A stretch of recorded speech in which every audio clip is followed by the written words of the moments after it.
Begin the current Daf Mesechta Chagigah Daf Yud. Begin 7 lines down at the top of the Yomid. We will continue with the next Mishnah, which brings in a whole different discussion. But because one of the items are Chagigah, which is the topic we're discussing, the topic of this Mesechta, therefore we bring in this Mishnah. Shir's corresponds because Krishna was joining today's Daf. Some of the discussed in today's Daf are Nedarim. The Gemara mentions several halachas of vows, including Het and Nedarim. If one regrets a neder, a vow that he took, saying, "Oh, if I would have known that this was going to happen, I would never have done it."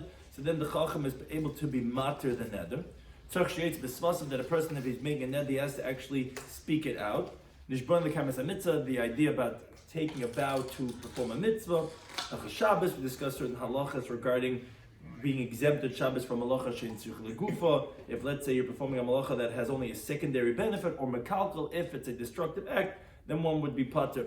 Chagigas, we discussed the source for the karma. Chagiga, me'ilas, the Gemara mentions many halachas of me'ilah, including yeshlich and varbe, although generally the agent cannot be make the person who's sent responsible. By me'ilah, that is an exception to the rule. And if nisker balabait, well, nisker shliach, if the sender recalled that this was me'ilah money and he would not use it, and he realized the mistake and the shliach didn't, then the shliach is going to be liable. And gizber, the treasurer of hektish, that he's liable for taking something from hektish, unless he gives it to some, it depends if he takes it for himself or he gives it to someone else, or how he benefits from it. We'll see how he's going to be liable. So begin the current Daf Yud in Mesechta Chagigah, 7 lines down at the top of the Yomid. We continue the look at the next Mishnah.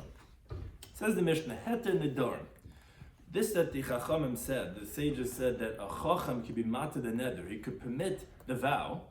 Those halachas are perchen ba'aver. Literally means they're flying in the air, which is because they're just very little alluded to in the pasuk, so it's like floating in the air. It's not really grounded.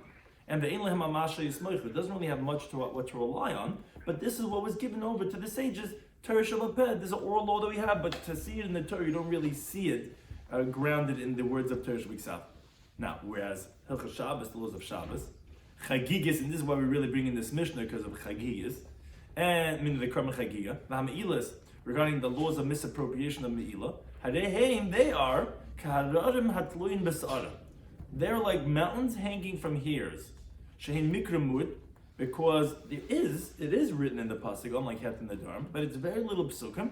Halachas merubis, and there's many halachas. So there are halachas that are hanging like just barely alluded to in a very few psukim. Now, in contrast, hadinin regarding the judgment of monetary law, v'avodos, and regarding halachas of the avoid of a carbon, hataharas regarding the laws of purity, v'atameis regarding the laws of impurity, v'arayis and the laws of forbidden intimate relationships. Yesh len masha yismoichu, they have what to rely on. V'hein hein gufei Torah, and they are the primary principles of the Torah. Which Gemara is going to ask, what? And all the other ones are not the primary gufei Torah. But that's the Mishnah describing different categories. So Tanya learned the Brisa regarding the opening halacha of our Mishnah that Het and Nedarim have not what to rely on. We bring different Tanoim that disagree. And Rabbi Shloimy says, no, Het and Nedarim, yesh lehem amash yismechu, it does have what to rely on. It's not like just floating in the air, like where do we get this idea from? Well, okay, this is what the Chum said. No, look, Shenemet says a pasuk in Yikra, kiyafli shtei pa'amim. It says in one time by the Parsha of Erechin, which is a type of vow. It says once by the Nazar, which is a type of vow. It says the same word, kiyafli neder be'erkecha, kiyafli linder neder nazar. The word yafli means to enunciate, to basically make a neder. That's what the Rambam Sefer Haflah is talking about the nedarim. So why does it say 2 times? You already know that a neder has to be through haflah. To tell you achas haflah le'isr. One is when you're explicit regarding prohibition. V'achas la'haflah le'heter. One's when you're being explicit to permit it. What does that mean? Because like Rashi says, the word haflah means pirush. Means, like the Targumon, it says ariyafresh, if you're going to be explicit. Now, why does the Torah write the word haflah by both Erechin and by the Nazar? Once is when you're explicit and you're making the vow and you're making yourself forbidden in the vow. And once is when you go and you explain and you mafadish under the chacham and you say, that's the vow that I took and that was my intention, but for that was not my intention. So he comes to regret, which is called charata. And then the chacham says, okay, I'm going to be matir the neder. So you see that the haflah is saying the word 2 times. One's le'issa and one's le'hata. So Yeshma le'mamasha yismach. He disagrees with the Tanav Mishnah. Says it's floating in the air. Where do you ever get such idea?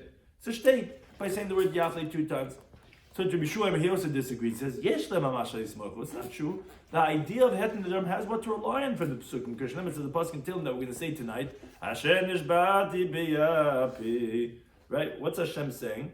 He said that I swore in my anger that they're not going to come el menuchasi, which Tais discusses what's menuchasi. Eretz Yisrael, let him haba. But be that as it may, by the Dara Midbar, Hashem swore in his anger.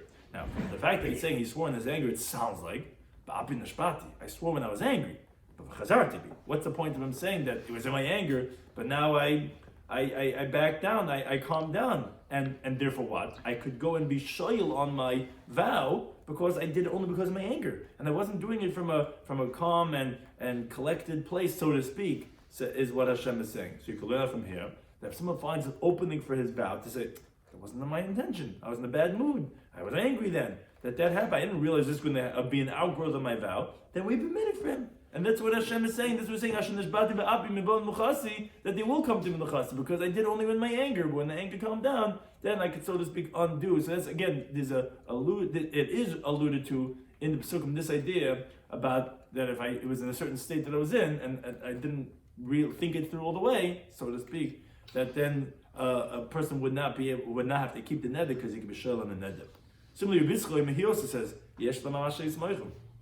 This is what to rely on for the halach of Hataras Nadarim. Hashem says the pasuk in Shmais says Kol Nadiv Liboy, which we had these psukim that whoever is donate, he has a generous heart. So that's the pasuk. He's going to bring the trumais. He's going to bring the nadavas, which sounds like that if he still has his heart being generous, then he should bring it. But if he regrets that he had said $10,000, yeah, I'm going to give it, and he regrets it, then they'll permit him. They'll say, don't bring it then.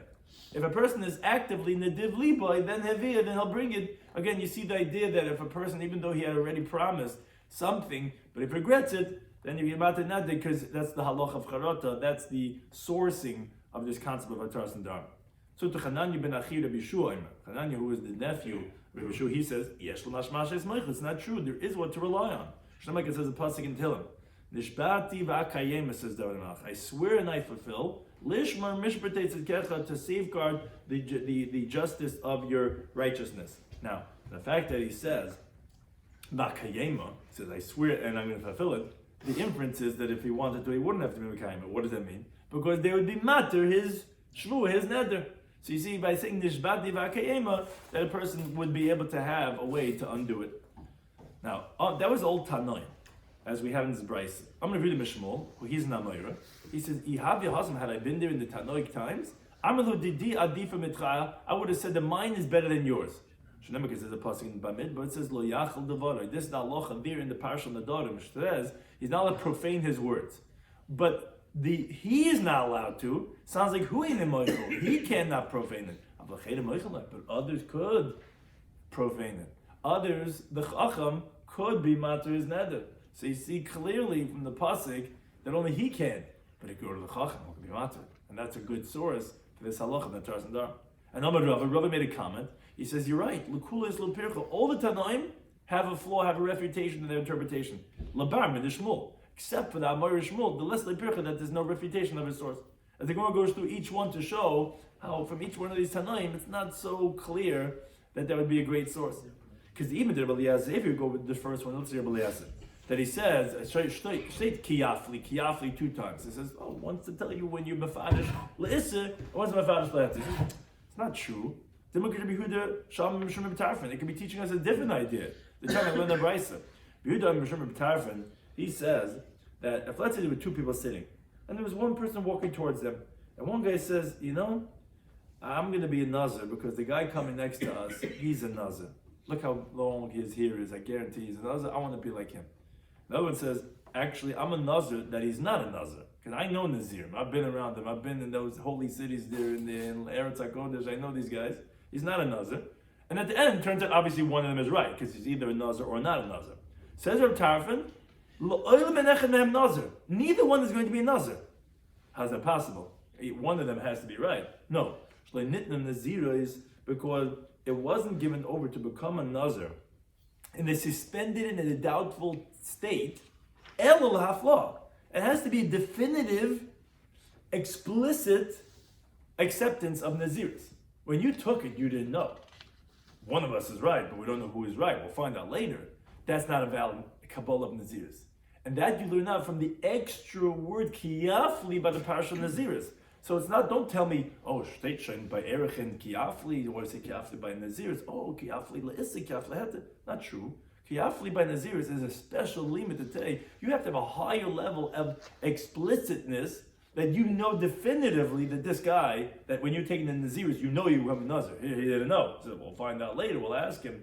So that's what it's coming to teach, not necessarily to tell you Kiyafli of Leheter. So that's a flaw in Rabbi Eliezer's source. And he made Rabbi Yeshua, and if, let's say with the next one, Rabbi Yeshua, I can actually read the pasuk, actually the opposite of Rabbi Yeshua. Maybe it's literally, Ba'api Nishpat, Hashem says, I swore my anger, and I didn't change, I didn't back down from that. I was angry at the Jewish people, and I still am. Or whatever it is that it was referring to. So, Ba'api Nishpat doesn't mean necessarily that, oh, and now I don't have, and then you see that I could back out if I did it in anger. No, maybe he still has. And therefore, it wouldn't show us anything about Hatar Sadam. And even the Rabbi Yitzchak, who he learned from the Div Liboy, that you see the person still has to be generous of heart, he has to still want it. How do you know that's what it's coming to teach? Dimala Fukim in the Shmuel. Maybe it's coming to exclude a teaching of Shmuel. The Amar Shmuel said, he says, Gomer Belieber. Let's say someone made up in his heart an oath or a vow or to be makdash something. It's not enough. He has to actually enunciate it from his lips. Maybe what the pasuk is coming to teach us, that even though he didn't say it out of his mouth, as long as nadiv libai, he'll have to bring it. But where do you see anything about the idea that he still has to be generous of heart and he still has to want it, and if he doesn't want it, he's charuta and he could back out? Who said? Maybe the Div Libas teaching is a different idea. That even if you just wanted it, you're ready to be mechuyev. Which Taisa points out, it's not that Shmuel doesn't hold of that idea, it's just that he holds that this pasuk is talking about by Kadshan. And that's what the pasuk there, Tuma B'chol Nadiv Leiv Oiles, we find that idea, and Shmuel would agree. But in general, Shmuel would say that you have to be Moitz B'Svasa. But maybe this is what this pasuk is coming to teach us, that Goma B'Liba is enough. I don't have to be Moitz B'Svasa. So therefore, again, it wouldn't bring us a raya to show that the guy still has to want it. If not, he could have charata and back out. No, it would be a flaw in that interpretation.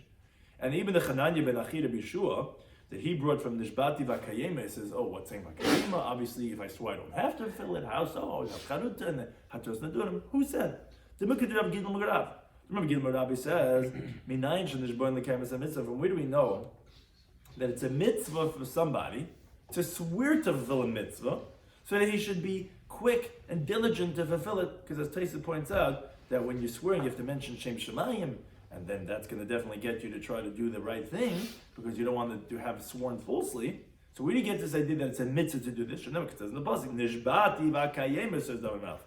I swore and I fulfilled Lishmar Mishpatei Tzidkecha, to safeguard the judgments of your righteousness. So you see that from here that it's a good thing to swear to do the mitzvahs.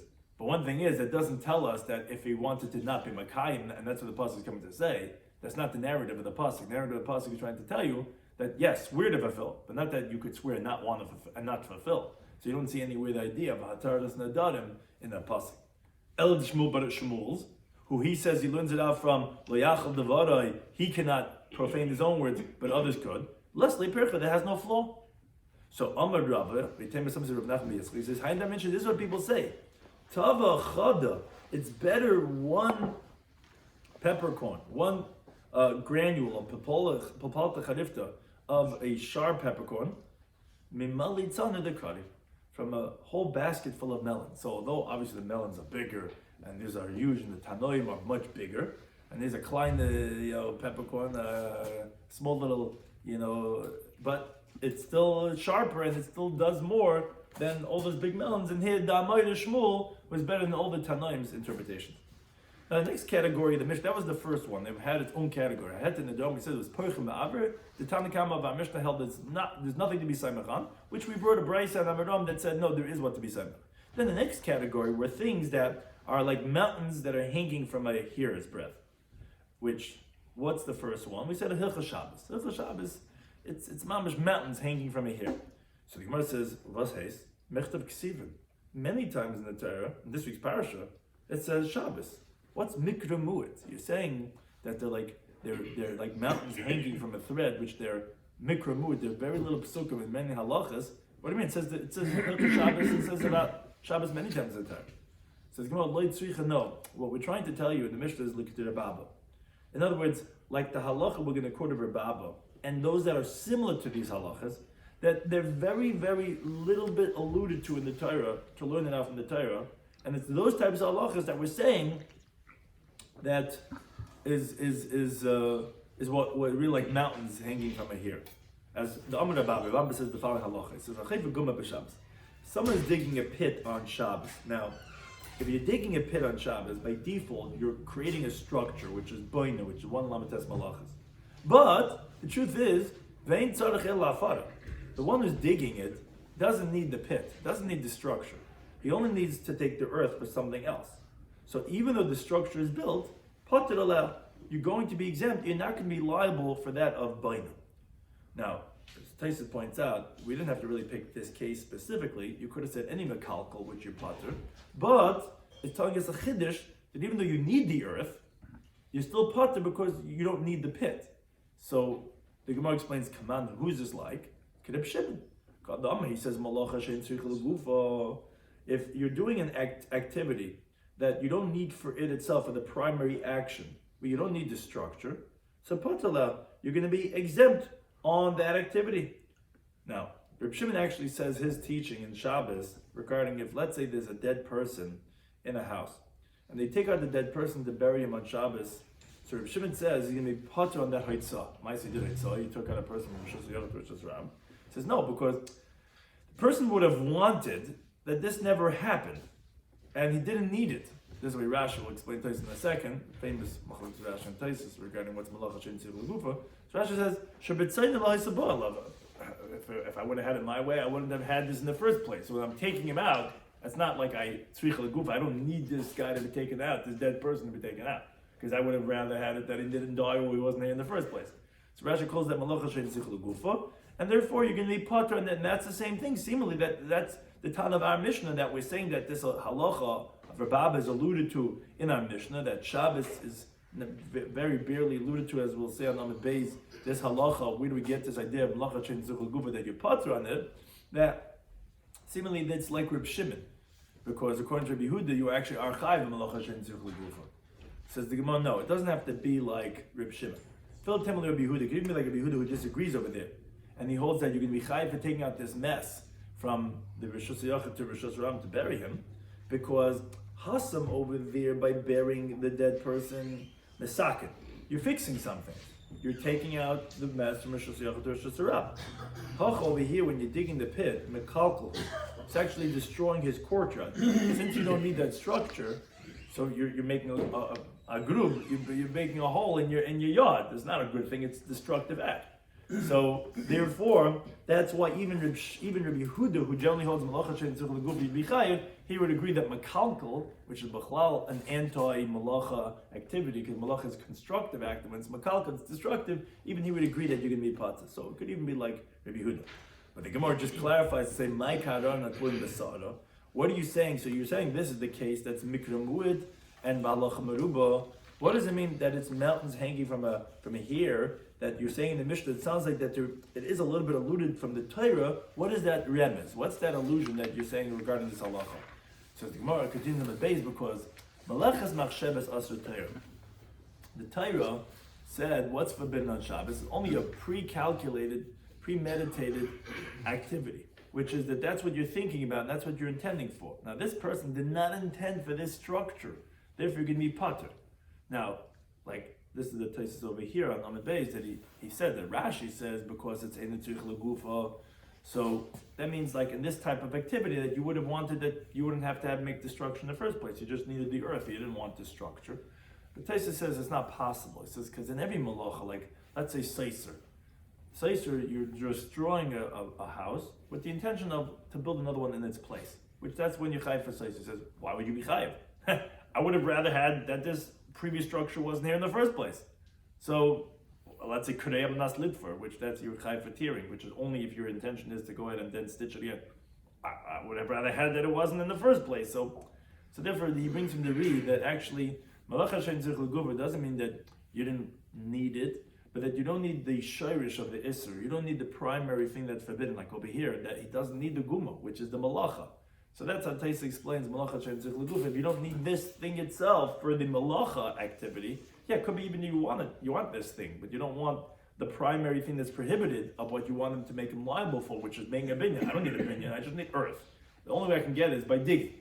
That's called malacha she'en tzich l'guf, but that's not a malachas malshav. It's not a calculated action of what's prohibited. I'm not calculating that. It's a secondary activity, a secondary benefit. That's considered. It's not a malachas malshavas. Now that's alluded to a little bit. Where's the small remnants of this? Because in malachas malshavas, that about requiring a pre-calculated intentional activity on Shabbos is like Siva. It's not really written. It's actually written by the Mishkan.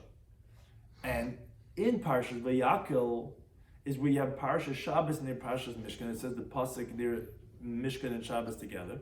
So we learn now that Malachas Machshavas, that it says by the Mishkan, that same thing applies to Shabbos. So that's Mikra Mu'ed. And Halacha Maruba, it's very little but alluded. It's like a mountain hanging from here. It's like this little thing, because in Mishkan it says that, and in the same pasuk it says Shabbos and you should build the Mishkan. From there we learn now that we compare them, and again, that's why we're saying that Shabbos, although it says Shabbos many times in the Torah, but these halachas like Melechem HaShabbos, which so much it hangs on, is just barely alluded to in the Torah. Now, the next category we spoke about in the Mishnah, which again, that's the reason really why we're bringing this Mishnah, is Chagigas. Is the Korban Chagiga is also something that's barely alluded to in the Torah. It's a mountain hanging from a thread. So Mishnah says, what are you talking about? Mechtav Ksivin. It's a Mefurish pasuk in the Torah. We quoted this on Daf Testament Av in the previous Daf. It says, you should bring the Chagiga. What's heist? It's says, you're right, the actual halacha is written, but when we're saying that it's mountains hanging from a thread, it means certain halachas of it that are not explicit. Look at Amad Leira Papa Labai, like Papa said Labai, says, he says, actually the source of the pasuk they're bringing is not so explicit. Why? Who said when it says that you should celebrate it as a celebration of Hashem? That it means a zvicha, it means a carbon that you're slaughtering. Maybe it means that you should increase joy. Like Taisa says that someone to say it means like dancing, because a pasuk in Tehillim says Yechug. We say this tonight. We say this that's by what do we say? Yeah, by Hoyd. And we say that they dance and they shake like a drunkard, which may be appropriate for Adar. But the point is that who said the Chagoisa means bringing a Karma Chagiga? It can mean joy or drunken stupor and dancing. That's the Shaila that is not Mefurish. And that's what we're saying is like a mountain hanging because it's barely alluded to, because who said? Says the Gemara, wait a second. Elamiat, if that's the case, the Chsiv, when it says a pasuk in Shemais, the pasuk says that afterwards Moshe and Aaron came and they said to Paroi, so says Hashem, the God of the Israelites, send my people, v'yichagulu b'midbar, and let them be chagu in the desert. So is that what Moshe was telling Paroi? That the Jews want to just make a barbecue? They just want to dance with some DJ in the midbar? What? In other words, how could you tell me that it's not mafurish in the pasuk? That that means to bring a carbon chagiga, because maybe it means just dancing. Maybe that's what he's telling Paroi. They want to have a dance in the midbar, right? Obviously, it means that they want to bring a carbon chagiga. They wanted to serve God. That's what Moshe is telling Paroi.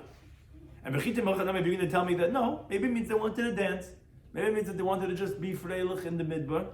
Moshe tells the Paroi, you're also going to give in our hands karbanos shlamim and oilis. So obviously, Moshe Rabbeinu is telling Paroi, we're the Jews. We want to serve God. We want to bring our sacrifices. We want to go to the desert, have some izbadadas, and go and din the Rebbeinu Shalom. So obviously, the word v'yichaguli b'midbar means to bring chagigas. So then, back to the thing, where do you see that this is like alluded to? It's not really so explicit. Obviously, v'chagoysim is chag l'Hashem. The word chag means a korban chagiga. So said the Gemara, no. Maybe this is what the Torah is saying? Ichlu v'shasu v'choigu chagoi kamoi. Maybe the pasuk is saying, eat and drink and celebrate in front of me. And although the pasuk says that you're going to give zvachim, maybe that's not talking about shlomim. Rather, that's just slaughtering meat to eat. Who said that when Moshe Rabbeinu told the Paro, you're going to give a zvachim, v'oilos, that zvachim meant korban shlomim, maybe even just animal, yeah. Maybe they wanted to go ahead and just have a party and have a feast in the midbar. Says they can't entertain to say this. Why? Because there's a pasuk in Shemais that says, should not leave over the fats of my chag until the morning. Now, if you think to say that the word chag could mean celebrating, is there fats for a celebration? What does that mean? A celebration, if that's what the word chagiga, the celebration itself doesn't have fats. Maybe at the celebration you have fats, but that doesn't mean. It must mean the korban chagiga. And that's what b'lo chel chagiyat boiker means to say. Says the Gemara, no. And again, there's like a little bit of a cheshbon. The Gemara is going back and forth trying to prove, is it considered explicit or not? Could we really translate the word chagiga as other things? Maybe the Torah is saying like this.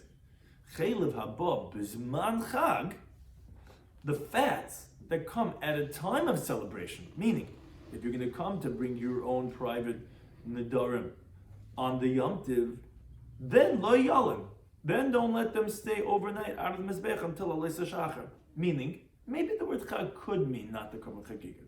This is what the Gemara is trying to prove, that it's not so explicit. It's karam etlim basara. It's mikramu. It's barely alluded to.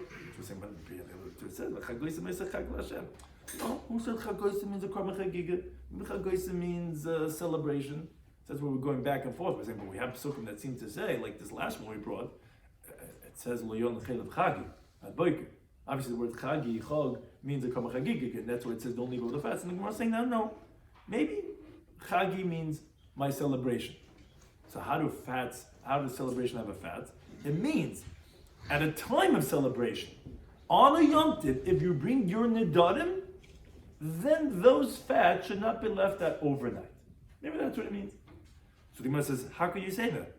If that's the case, so then take a regular korban. You tell me if a guy brings his nedarim on Yom Tiv, punkt, then he shouldn't leave it over. So it sounds like, okay, so Hababas Manchaku de Loyola, only if he brings his neder, his nedam on Yom Tiv time, then he can't leave over the fats overnight? But what? The rest of the year, when he brings his nedarim, then his fats could be left off the mizbeach all night till Alaysa Shachar? But Kol HaLayla da Baikik Sib.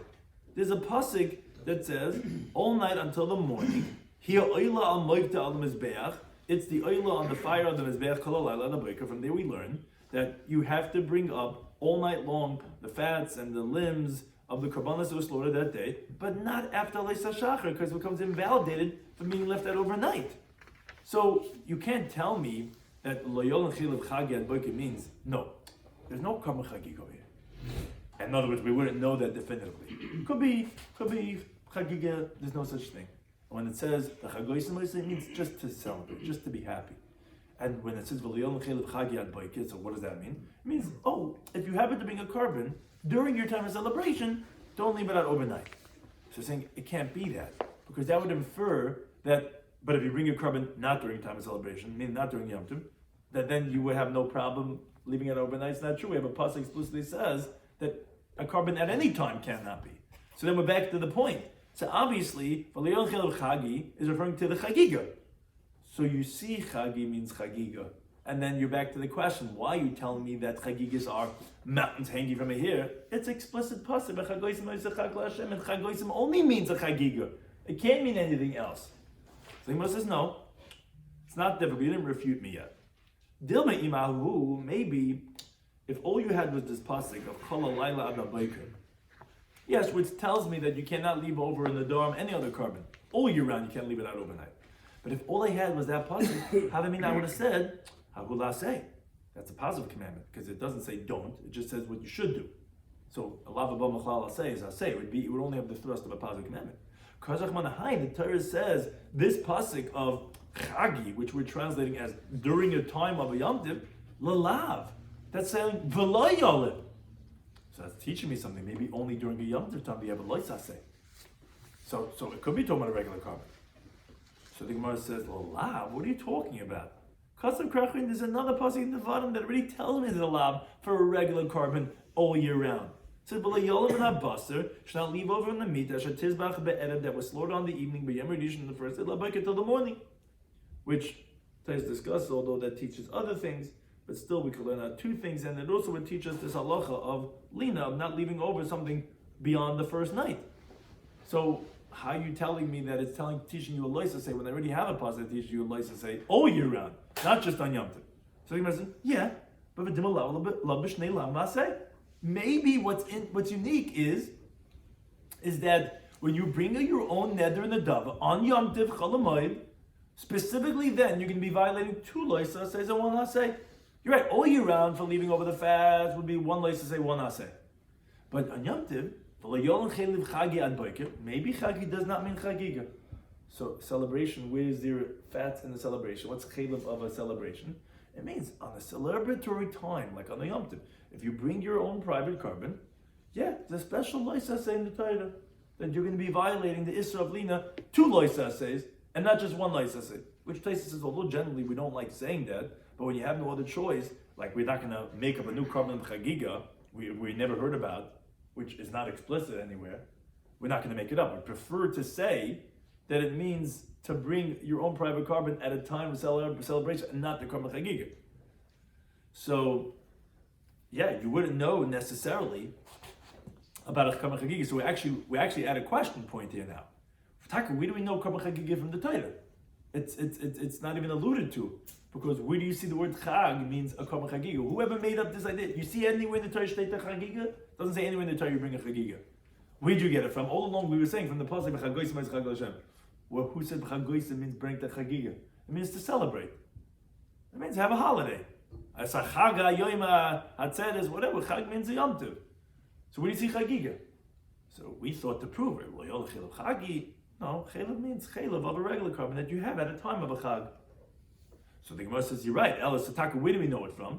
Asya Midbar. We know from a Gezerah Shavi from Midbar. It says over here, Midbar, that Moshe Rabbeinu was telling the Paroim that the Jews are going to celebrate with me in the Midbar. Uksev says over there, and they use the word Chagu. And it says over there, Pasuk in Amos, Hazvachim, these slaughtered sacrifices, Umincha, and the flour offering, Higashtam li Midbar, did you bring for me in the Midbar? But one thing we see is that Malahal and Zvachim, just like over there when it says the word Midbar, it's referring to Zvachim. Avkan Zvachim also over here when Moshe Rabbeinu is telling that the Jews are going to be Chayguli Midbar, it's also referring to Zvachim, and therefore that's how you know that the word Chagigah, Chaygu, is referring to Zvachim, and that's how we know when it says the Chagoyis Moshe Chag Hashem, it's referring to Zvachim, which is a carbon of Chagigah. So then the Gemara says, wait a second, then why is the mountains hanging from here? This is a Gezerah Shavah. Gezerah Shavah is a bona fide proof. It says Midbar. Just like over there, Zvachim, here, so all over Zvachim, and that's what is referred to in the word of B'chagulu Midbar, which then we could put that to the pasuk B'chagoyis Masachag Lashem. Says Gemara, yeah, but every time Kabbalah Yafina, you can't learn out biblical law from the words of Nach, of a pasuk in Amos. So therefore, that's really just a remez be'alma to tell us that, because it's not a real Gezerah Shavah, it's not like this is Torah Shema Peh. And therefore, it's not, that word midbar is just alluding to the idea that, okay, it must be that when Moshe Rabbeinu was telling Pari, midbar means Zvachim, and again, then we compare it to B'chagoyis Chag Hashem, and therefore that's why Chagigah, the carbon Chagigah is mountains hanging from here. It's very little bit alluded to in the pasuk. It doesn't really say anywhere mafurish about a carbon Chagigah. It's just that we realize Moshe Rabbeinu must have told Pari that they want to bring karbanis, which is in the word of Yechagul B'midbar, because we know it says B'midbar in the pasuk in Amos, but you can't really learn out. And that's how we know B'chagoyis Chag Hashem means a carbon, which is this new carbon of a Yom Tov, which is called a carbon Chagigah. The Gemara from the Gemara brought sources from Tanuim that Yesh Lama al Smochi. The Gemara also brought Psikim not from the Torah but from Tehillim and some other places. Right. I mean, it's Yeshma Ashmash, meaning hat in the drum. We had said it's floating the ear. There's nothing even grounded on. Then we said Chagigas is what it has Mashe Ismaichu. It's just not going to be mafurish. a mikra mu'it, right? There was 3 categories we spoke on the Mishnah. They spoke about het in the darm, which is like floating in the air, like where you even coming from. And then we had like Shabbos and Chagigas and Me'ilas, which I hear where you're coming from, but it's a very small remez, very few psukim, but many halachas that are just not. And then there's that we're going to speak about the monetary law and karbonas and ataras and tum and arayis. That's mashay smoke. It sounds like there's somewhere in the middle. That this middle state sounds like that medibri kabbalah you can't really learn out. So it's like, in other words, if we just want to show you that there's something to here that you can learn that from Divir Kabbalah, because it's not floating in the air, it's something. Then to tell me the next category of that there's Mikra Mut and Halacha Merba, so that sounds like that would fit that category because it does have something to learn out from. Yeah, it's a good question. Exactly how to qualify exactly.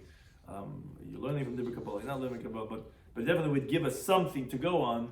Like it wouldn't be like Percha Ma'aver at all. They say when they say the Yeshlim Aman Smochit, we have all these even. Ours is also considered Mashi Ismail. It doesn't change it into the second category. Right. That's what we're saying. I'm saying we taka know from Divri Kabbalah, so that is Mashi Ismail. So therefore, but it's still Mikra Mu'it. Meaning, het in the Tanakam of our Mishnah held, you couldn't even have a Divri Kabbalah. The Tanakam of Mishnah held there's nothing. Only those Tanakam held you could learn that from Pasuk and Tillim. Tanakam of our Mishnah held there's nothing. That's why we have Ein Lamash Masha Shmoichu. But here, this category, there is Psukim in Divri Kabbalah, so therefore that is Masha Shmoichu. That would enter this second category. Then the Mishnah said Me'ilos. The laws of misappropriation also are mountains hanging from a here, very few Psukim and many halachas. You might say, hey, also Mechlik Sib. What do you mean? It's before Psukim in the Torah that talks about Me'ilah. So it says the Gemara, Amr Rabbi Machama, it says similar to what the previous answers were. Lo nitzcha, you're right. We only need it for certain halachas that those are not mafurish in the Torah. Elegant is not. Like learn the Mishnah in Mesechtes Me'ilah, which the Mishnah is talking about if there's a balabus, a homeowner, who had hektish monies. Problem is he got mixed up with his own monies. He's dealing with a lot of different monies all the time. And by mistake, he gave his agent, he said, look, do me a favor, you're going to the store, buy me a jacket, buy me a talus, and he gave him the hektish monies instead. So the halacha is like this. If the agent did like his agency, he did exactly like the guy told him to do, then balabai small. Then the homeowner has committed misappropriation. But if he didn't do what he was sent to do, then shliach mal. Then the agent has committed milah. That is mountains hanging from threads. Why? Because it's a wonder. When the agent does what he was told to do, amay mal. Why did the balabayis get milah? But v'chid, could you have that the shliach? Zeh chayte. This agent is sinning. He's taking the hektish monies and spending it. Bezeh, and the balabais is mischayev. He's going to be liable for the principal and an additional fifth and to bring a carbon hasham me'ilas. But we know throughout Shas the well-known concept of ein shlichut v'avera. You cannot have an agent make the one who sent him liable. You did the avera. I sent you, but that doesn't make me liable for the avera that you did. So how's it possible that the agent is going to make the balabos chayev for me'ilah? That says, although it says somewhere in the Torah, Me'ilah, misappropriate, but this concept, where do you get this from? That is barely alluded to in the Torah, and therefore that's what we're referring to. That's like mountains hanging from a thread. That's the mountains hanging from a thread, which the Gemara rejects this. Rabbi says, my question, why is this a difficulty? Maybe Me'ilah is different. The alpha chet mitruma, because we have Xer Shava, and actually for many things we learn out Me'ilah from Truma, as brought in Torah's Kohanim. It says by Me'ilah, in B'Yikra Hey, it says, if someone's going to sin by mistake, he's going to misappropriate from the holy things of Hashem. It says by Truma, and by Midbar Yudches, that it shouldn't carry any sin. So both of them have the word chat. So we learn now, Mahas, and just like over there by Truma, the agent of the person is like the person himself. Where do we see that by Truma? Because by Truma it says, Kain terimu gamata. So you should take Truma, also you. Which the Gemara says in Kedushin, that what does it mean, gam atem? What does it mean, and also you? That's l'rabba shluchachem. Also, you as a ribut to say that your agent is like you, which means say, just like you could take up truma, so to your agent could take up truma with you, like he's like you. So, so to over here, by the halacha me'ila, the agent is like the balabas himself. And therefore, just like if he did it, he would be chayv me'ila, so that the agent does it, he's chayv me'ila too. So what's this greisa, kasha that, it's a mountain's hanging from a thread? It's not. It's a regular gzeira shava that we have from the laws of truma. So the Gemara says, you're right. Elam Rabba, rather Rabba says, we didn't need to say that it's like a mountain hanging from a thread. And like in the Tanya for a following teaching, they were learning the Brisa in the last paragraph of Me'ilah. The Brisa says, what happens if Niska Balabais? Let's say the same case we described.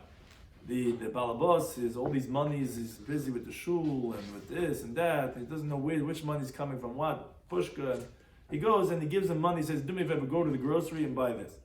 And then he's like, oy vey, I must be getting old. Remember, that was the tzedakah money, that was the hektish money. And the shliach didn't get to the store yet. So he recalls, but when this shliach, the agent, he doesn't have a phone on him, and he doesn't recall. And then the shliach ends up going to the store and says, hey, he buys by the makolat, he ends up spending the money. The Brisa says, in this case, shliach mo, the agent, not the balabas, in this case, the agent is michayv me'il. So says the Gemara, says Rabbi, Shliach Anya, Michael Oven, poor Shliach. What did he do? Meaning, I understand that the Baal Bais is going to be potter. Why? Because since he remembered, so we could testify that he doesn't want this agency anymore. So now, although he told him, he said, he's not his agent anymore. Because I don't want this. Now, I can't tell him because he's on his way, but it loses the ability to be a Shliach. But what did the shliach do? You're telling me that the shliach generally is pater because shliach shalom kamaisai. Now because the balabais remembers, now the shliach is going to be chayiv? Well, what does this poor guy do? That, says Rabbi, is what is like mountains hanging from here that's not mefirish in the pusik that we're going to say that he's going to be chayiv. So I'm a Ravashi, he says no, he finds with Rabbi's interpretation. He says, my question, why is that a difficulty? Why is that a mountain hanging from a thread? Maybe this is just like all other cases of a mitzvah mois hektish l'chulin. Really, every time, if someone takes hektish monies and by mistake, he uses it for a mundane purpose, which is what me'ilah is, you're chayiv me'ilah. Also here, the shliach is the same thing. He's obviously spending it by the cashier by mistake, but once the meshalech already nullified his shlichus, he's spending it. So why is it really any different than your classic me'ilah? It's the same thing. Classic me'ilah guy doesn't intend to do it, doesn't realize he's taking it from his left pocket instead of his right pocket, and he spends it, and he's like, oh, hey, what I do? So I'm eating this chocolate bar from hektish money, that's me'ilah, right? So the shliach is the same thing. The shliach also didn't know. You're right, it's because technically, because the meshliach, he remembered, and therefore it was mafsik the shlichus, but who cares? Why is it such a chiddush? It's not such a chiddush. It's not really any different than any classic me'ilah. It's spending monies that you don't realize is hektish. Classic me'ilah is the person that did it's negligence. Here, it's not the shliach's negligence. I hear. That's right. I mean, that's what Rashi is using the word b'shaygig. Does it by mistake. You're adding on a certain element of negligence. Guy does it by mistake. It's unaware. So you want to add a little bit level over here to say that there's a differentiation. I hear. But that's what the Gemara is saying. It's like he's unaware. So it's the same unaware. So Elamar, maybe that's what Rabbi held. But Elamar Rashi, so Rashi says no. No, you're right. You only need it for the following halacha. The Mishnah says Me'ilah. Mishnah says notul eben like kodesh or hektish. Someone takes a stone or a beam of hektish. Praise Lemo. He didn't do any me'ilah yet by just taking it. He didn't get any benefit from it. Didn't do any misappropriation. Nos l'chaveda. Let's say he gave it to his friend. By giving it to the friend, humal, then that person committed me'ilah because once he gave it to him, he already removed it from the possession of hektish to a chulin person. But v'chaveda lemo. When his friend uses it for whatever he wants to, the friend's not going to commit me'ilah because it's already his. Because it's already upon the responsibility of the one who gave it to him to pay back hektish. Like it says in Vayikra Hey Vashachatim and hektish Yishalem, so it's not hektish anymore. So the guy who got it as the gift, he's not doing anything wrong no matter what he does with it. Says Rav Ashi, Mechti, let's see. Mishkol Shakla, this first guy, he took this beam from hektish. Mali, what's the difference when it's by him? When you say when he took the beam, you say he didn't commit me'ilah. Mali chaveder. What's the difference when he gives it to his friend? It's michayev. Either way, you're taking it from hektish. What's the difference if the guy went into the gizber and he took that beam and he walks out with it? He's saying he's pater. But when he gives it to the friend, he's michayev. What's the difference taking it for yourself or giving it to someone else? Why is the first that? Oh, that's mountains hanging from here. That's what we mean when we say that it's barely alluded to. Says the Gemara, my kush, what type of difficulty is that? Maybe because it's like Shmuel. The Shmuel, he actually explains that Mishnah that he says hacha over here. What are we talking about? As a contingent of Yud and Aleph is the gizber. We're talking about a treasure. We're talking about the gabet staka. Hamasudas le'avni bin yaskina, that it was in his charge the stones of the building. The Chagigah the mancha, wherever they are, even beforehand, b'shusa didei mancha, it's in his possession. So whenever he's caught taking it, you're not really changing anything that it's like leaving hektish because it's in your possession. You're the one that takes care of the hektish items. That's the difference. So you can't tell me that's a shvera halacha, mountains hanging from a thread. It's very pashut. If it's in his charge to take care of it, so if he puts it into his lobby or if he puts it into his bedroom, it's all the same thing because anyways in his possession. Give it to your friend. Oh, now you might see luchul. So Elam is safer. Rav says, no, you're right. It's not from that part of the Mishnah, it's from the safe of the Mishnah. Mishnah then said, if you went and then you build it into your house, then we say, you haven't committed me'ilah, until you dwell beneath that beam or that stone, a value worth of a pruta. Says the Gemara, let's see. When he put into the building, he already acquired it by changing it because he has to chisel away and he has to put it into the structure. So mali dar, mali loy dar. What's the difference if he dwelled beneath it, he didn't dwell beneath it? But the fact that he changed it, that's called shinu kaina, and that already changed it from hektish possession to your chulun possession. So hainu kaina not l'masai. That's why we say it's like mountains hanging from here because why would you be pater until you dwell beneath it? Says my question, why is that difficult? Dilma, look at the Rav. Maybe it's like what Rav said. Rav said, we're talking about this Mishnah in the Sefer when you put the beam or the rock on top of a skylight to block up the hole. Now, whenever you wanted, you could take it away. You didn't do anything to change it. That's what I'm saying. If you dwelled beneath it, then you had benefit from it. Like you didn't dwell beneath it, you didn't have the benefit, and you didn't do anything to the beam, so you never changed it from hektish status, because you're the gizber anyway. So what's so shver about this halacha? So the Gemara goes back a little bit. You know what? We're going to go all the way back to the first case. We said that when the balabais recalls and the shlich doesn't recall, we said that's the case. That's a chiddush, and that's a mountain hanging from a thread. Now the kashla, you had a difficulty. You said, wait a second, this is just like your generic meila, where the guy's unaware. So what's the difference? Says the Gemara, no, there is a difference, which is similar to what you were saying before. Hasa made the yada dikazuzi the hektish. There, the balabas, that person, he knew that he had hektish monies and he had regular monies. He should have looked into it before he spent the money. What's he spending? So that's why a me'ilah generic classic case is going to be chayav. Here, did the shliach know anything? What did he know already? Like your point, it didn't know. That's mountains hanging from a thread, which is by barely alluding to it, by comparing the case of the Torah when you spend hektish monies to chulin, where here is really close to being an einus more than a shaygig. Which is what I was saying before that what's Rav Ashi asking? What do you mean? The balabas, okay, he's negligent. Like, here the shliach is basically an einus because he always would have been pater. Because shliach shalom kamaiser regarding the laws of milah. Pinked over here, the balabas realized, and he didn't realize, so he's not chayiv anymore, and he's going to be chayiv. That's really a mountain hanging from a thread, and that's what we mean to say the me'ilah is mikra mu'ed, malacha maruba. Thank you for any time.